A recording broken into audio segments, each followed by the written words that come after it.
ಮಹಾರಾಷ್ಟ್ರದ ಸಾಂಗ್ಲಿಯ ಚಿನ್ನದ ವ್ಯಾಪಾರಿಯೊಬ್ಬರ ಕಾರು ತಡೆದು 180 ಗ್ರಾಂ ಚಿನ್ನ ಹಾಗೂ ಕಾರನ್ನ ಸಿನಿಮೀಯ ರೀತಿಯಲ್ಲಿ ದರೋಡೆ ಮಾಡಿದ ಘಟನೆ ಜೂನ್ 29ರ ಸೋಮವಾರ ಬೆಳಗಿನ ಜಾವ ಮಂಗಳೂರಿನ ಬೈಕಂಪಾಡಿಯಲ್ಲಿ ನಡೆದಿದೆ.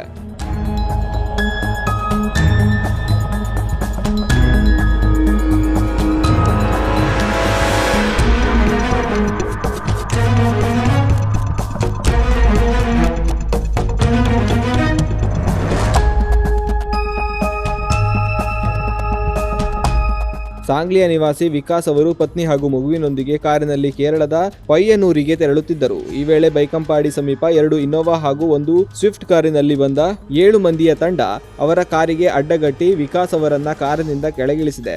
ಬಳಿಕ ವಿಕಾಸ್ ಅವರ ಪತ್ನಿ ಮತ್ತು ಮಗುವಿನೊಂದಿಗೆ ಕಾರನ್ನು ಅಪಹರಿಸಿದ ಆರೋಪಿಗಳು ಕೂಳೂರು ಸಮೀಪ ಇಬ್ಬರನ್ನು ಸುರಕ್ಷಿತವಾಗಿ ಕಾರಿನಿಂದ ಇಳಿಸಿ ಪತ್ನಿಯ ಬ್ಯಾಗ್ನಲ್ಲಿದ್ದ 180 ಗ್ರಾಂ ಚಿನ್ನ ಹಾಗೂ ಕಾರಿನೊಂದಿಗೆ ಪರಾರಿಯಾಗಿದ್ದಾರೆ.